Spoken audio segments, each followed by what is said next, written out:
ആലപ്പുഴ തുറവൂർ ആശുപത്രി തീപിടുത്തത്തിൽ രക്ഷാപ്രവർത്തനത്തിന് പോയ ഫയർഫോഴ്സ് വാഹനത്തിന് വഴി നൽകാതെ കാർ. അമ്പലപ്പുഴയിൽ നിന്ന് പോയ ഫയർഫോഴ്സ് വാഹനത്തിന് മുന്നിലാണ് കാർ വഴിമാറാതെ സഞ്ചരിച്ചത്. അശ്വിൻ പാലാഴി ആലപ്പുഴയിൽ നിന്ന് വിവരങ്ങൾ നൽകാനായി ചേരുന്നുണ്ട്. അശ്വിൻ, വളരെ എന്താണ് പറയുക, അത് ഒരു കുറ്റകൃത്യമെന്ന് തന്നെ നമുക്ക് നിസ്സംശയം പറയാൻ കഴിയും. കാരണം ഇത്തരത്തിൽ ആശുപത്രിയിലേക്ക് രക്ഷാപ്രവർത്തനത്തിനായി പോകുന്ന ഫയർഫോഴ്സ് അതിന് വാഹനത്തിന് വഴി നൽകാതിരിക്കുക, ഇത് ഏതാണ് ഈ കാറ്, ആരുടേതാണ് ഈ കാർ, അവിടെ എന്താണ് സംഭവിച്ചത്? ഇന്നലെ 11 കൂടിയാണ് ഈ തീപിടുത്തം ഉണ്ടാകുന്നത്. വിവരം അറിഞ്ഞ ഉടനെ തന്നെ കൂടുതൽ ഫയർഫോഴ്സ് യൂണിറ്റുകൾ ആവശ്യമെന്ന് പറഞ്ഞാണ് അമ്പലപ്പുഴയിൽ നിന്നും ആലപ്പുഴയിൽ നിന്നും ഒക്കെ ഫയർഫോഴ്സുകൾ എത്തുന്നത്.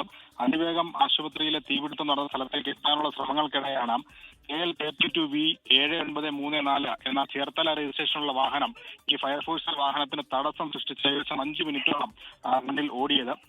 പലതവണ ഹോണടിച്ചും എമർജൻസി അലാറമൊക്കെ ഇട്ടും വഴി തരാൻ ആവശ്യപ്പെട്ടെങ്കിലും വഴി തീരെ കൊടുക്കാതെ മുന്നോട്ട് പോവുകയായിരുന്നു. എന്തായാലും പിന്നീട് ഒരു സ്ഥലം കിട്ടിയപ്പോൾ ഫയർഫോഴ്സ് വാഹനം സ്വമേധയാ മറ്റൊരു വഴിയിലൂടെ എടുത്തുകൊണ്ട് പോയാണ് ഈ വാഹനത്തെ മറികടന്നത്. അവിടെ ഇന്നലെ ഉണ്ടായ തീപിടുത്തം രോഗികൾ ഉൾപ്പെടെ ഉണ്ടായിരുന്ന ഒരു കോമ്പൗണ്ടിലാണ്, ഒരു കെട്ടിടത്തിലാണ് തീപിടിച്ചത്.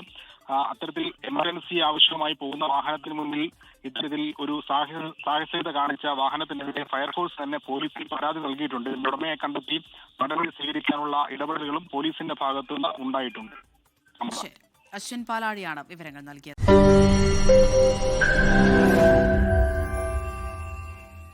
ലോകത്തെവിടെയായാലും ഏത് സമയത്തും 24 വാർത്തകളും ഓഗ്മെന്റഡ് റിയാലിറ്റി പാക്കേജുകളും എക്സ്പ്ലെയിനറുകളും വിശദമായി കാണാൻ ഞങ്ങളുടെ യൂട്യൂബ് ചാനൽ നിങ്ങൾക്ക് സബ്സ്ക്രൈബ് ചെയ്യാം.